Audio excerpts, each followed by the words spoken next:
vois. Alors, ça arrive parfois que sur certains projets, le monteur soit aussi script. Sur certains projets, notamment des courts-métrages, ça arrive.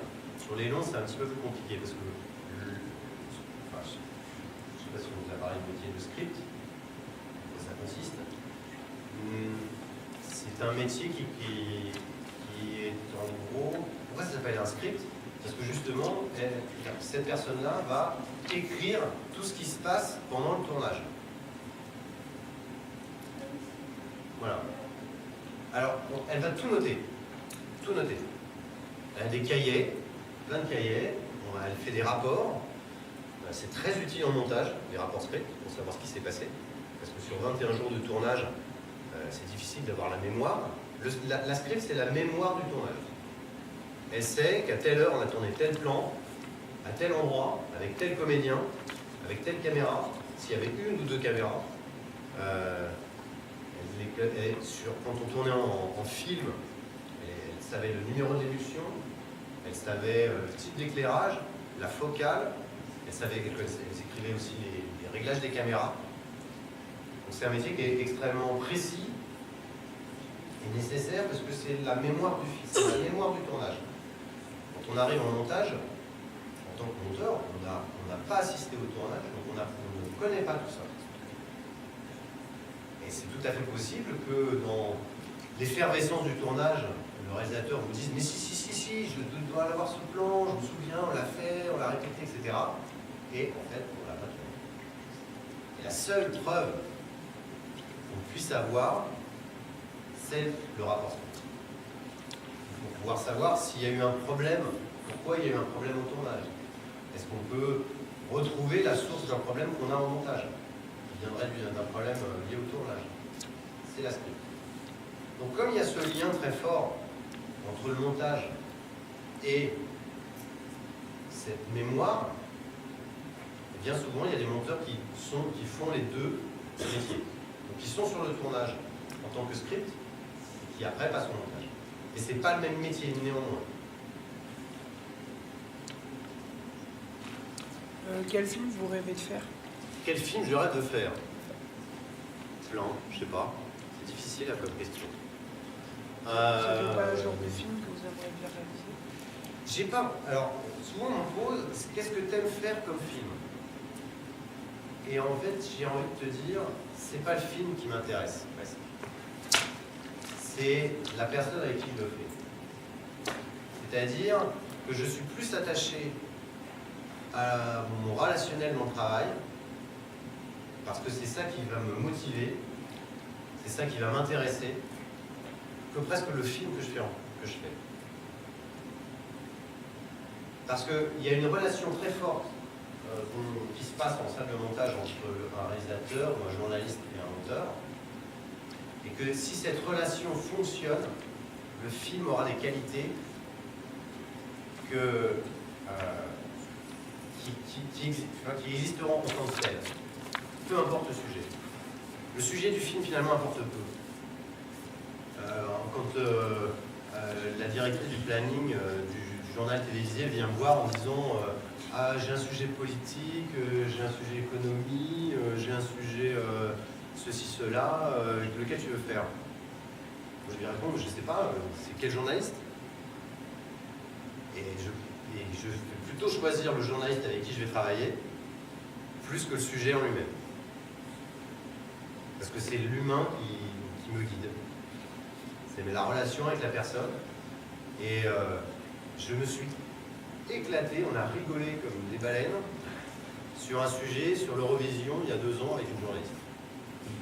Alors que je ne suis pas fan de l'Eurovision. J'aime la chanson, mais le côté commercial ne m'enchante pas trop. Et pourtant, j'ai passé une matinée à faire ce sujet, j'ai adoré. C'était, et on s'est beaucoup amusé. Et ça tient à la relation qu'avec les gens. Ça ne tient pas du tout au sujet. Et ça permet en plus de faire des choses que peut-être que tu ne ferais pas si tu avais une relation plus difficile, plus conflictuelle avec la personne avec qui tu travailles. Parce que tu oserais moins, tu proposerais moins, tu serait moins créatif et plus classique. Tu reviens dans des choses plus traditionnelles. Alors que quand tu as dans une entente, eh bien, tu développes tes compétences et tu redécouvres ton travail. C'est très agréable. Modifier la question sur avec qui. Avec qui? Alors là encore, je ne connais pas tout le monde. Et il y a des grands réalisateurs qui sont insupportables à travailler avec. Et il y a des gens inconnus qui sont au contraire des crèmes. Pardon? Dis-moi. Non, c'est parce que j'ai dit crème. Ah, donc je sais pas, en gros, si je continue ma collaboration, c'est que j'apprécie la personne. Et que ça m'enrichit et que. Voilà, c'est ce qui me motive, parce qu'il n'y a rien. Dans un travail, le montage, on peut trouver parfois que c'est très répétitif, on aborde toujours un film, les étapes sont toujours les mêmes. On peut être amené à faire plusieurs fois le même film, et là sur la série, ça va être le cas. Même si les portraits changent, on a un cadre extrêmement précis, une écriture extrêmement cadrée sur les portraits des différentes personnalités. Et donc, il va falloir se renouveler à chaque fois pour éviter de raconter toujours la même histoire. Parce que quand on a un personnage qui est né au début du XXe siècle et qui meurt à la fin du XXe, on va passer toujours par les mêmes étapes. La guerre de 14, la crise de 29, la Deuxième Guerre mondiale, les 30 Glorieuses. Donc, à chaque fois, on va forcément passer par toutes ces étapes-là. Et donc, on va être amené à retrouver, réécrire, pour pas que ça devienne ennuyant, retrouver quelque chose de divers. Pour soi-même en le faisant, et puis pour les autres qui nous regardent. Je t'écoute. Quel est le film dont vous êtes fier? Quel est le film?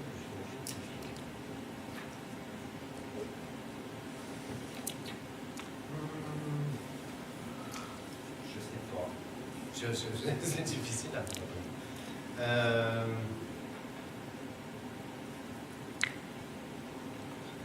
Là encore, je vous parlerai des collaborations.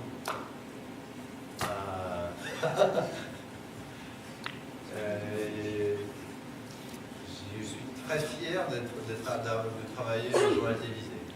Je suis très fier de travailler avec Jacques Malater. J'ai appris beaucoup de choses.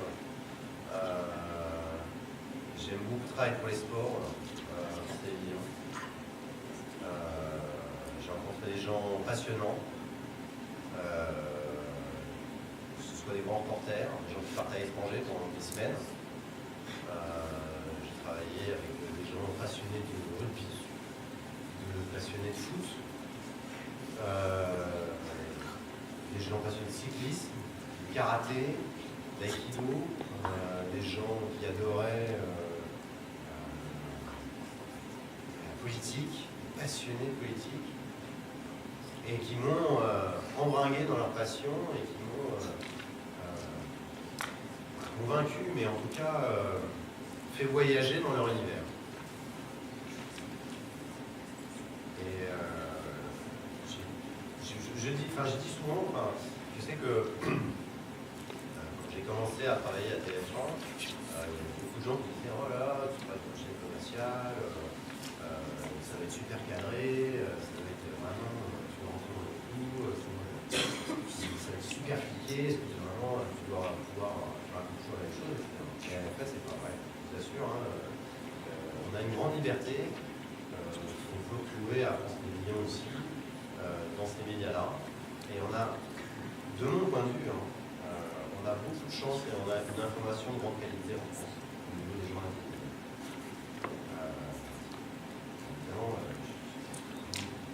La raison pour laquelle je dis ça, c'est qu'il faut pouvoir comparer. Comparer à ce qui se fait ailleurs, ce qui se fait en Europe, et ce qui se fait aussi à travers le monde. Il n'y a qu'en France où on fait des reportages. n'existe pratiquement nulle part ailleurs. Toutes les autres chaînes d'information, regardez BFM TV, c'est le type de ce qu'on peut trouver à l'étranger, même s'ils ont été obligés de s'adapter un peu à ce que font les autres chaînes, ce qu'on fait traditionnellement aux journaux télévisés. La plupart des informations qu'on donne à la télévision à l'étranger, c'est un type avec une caméra qui envoie des images en direct de là où ça se passe. Il y a quelques images qu'il a filmées de l'événement et il fait un papier, comme on ferait un papier en presse, c'est-à-dire il a écrit son texte, il est face à la caméra, le journaliste qui est en studio l'interroge et lui il lit son texte. Je ne critique pas cette manière de faire son travail. Je trouve que comparativement à un sujet où on amène une équipe qui va interviewer des gens, qui va faire des images, qui va essayer de faire, de construire un discours,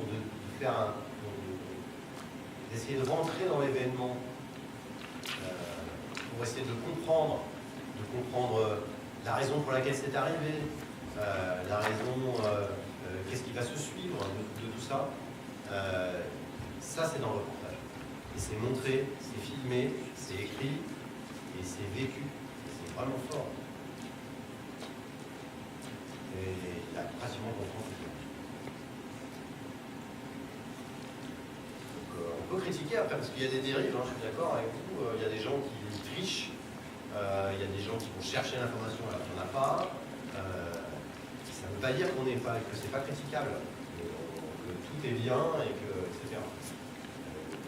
Ce que je dis juste, c'est que cette richesse-là, on la trouve nulle part ailleurs. On fait des films, on fait pratiquement 1 heure de film dans les journaux télévisés par jour.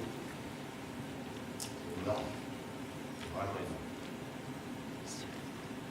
Donc voilà, ça je suis très fier aussi de faire ça. Je vous parlais de l'histoire du... Après, il y a des histoires que j'ai adorées. L'histoire du gamin de 23 ans qui, lors d'un concours de freestyle en moto, tombe de près de 7 mètres de haut en prenant sa moto sur la tête et qui, 3 ans plus tard, remonte sur sa moto et recontinue à faire du looping. C'est très impressionnant. C'est très impressionnant. C'est une très belle histoire et voilà, c'est Thomas, ouais. tu as des conseils à donner à des jeunes comment écrire l'image que nous voyons sur un enfant? Comment décrire une image? Qu'est-ce qui est, parlait de comparaison avec les livres sur une beauté. Est-ce que l'image, chaque image que nous voyons à l'écran a été formatée pour qu'on le voie d'une certaine façon?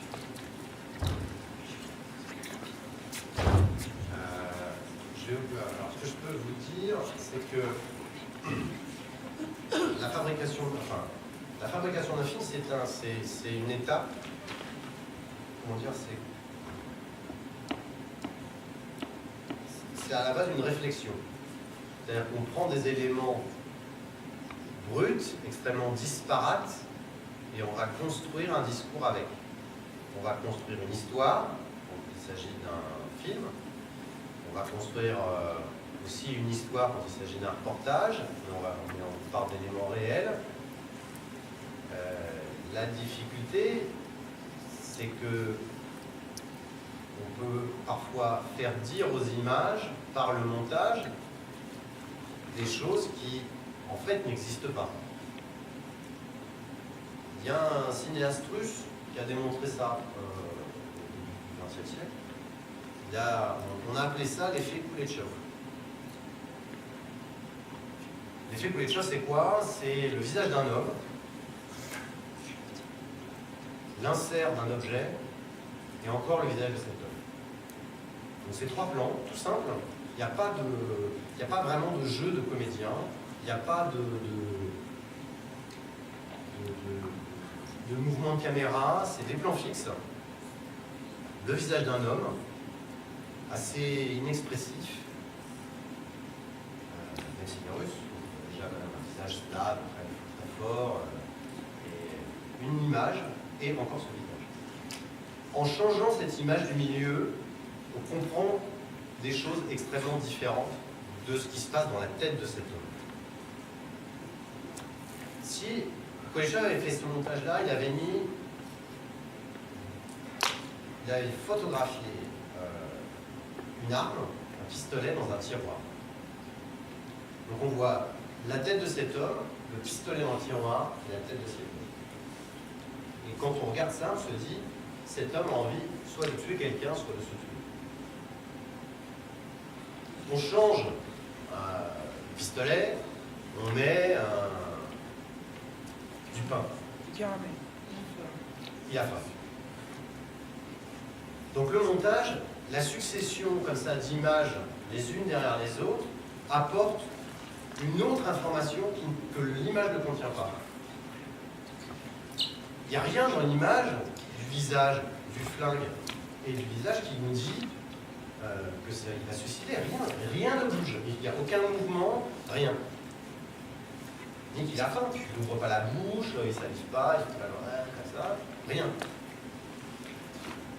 C'est uniquement le montage qui, par la succession de ces images, va influencer le cerveau pour nous faire dire qu'il y a un lien entre tout ça, et ce lien que nous on envisage, c'est soit le meurtre, soit le suicide, soit la faim, soit autre chose, beaucoup autre chose. Si vous utilisez d'autres choses. Donc quand vous montez, pensez à ça. La succession d'images crée un plus, une autre information.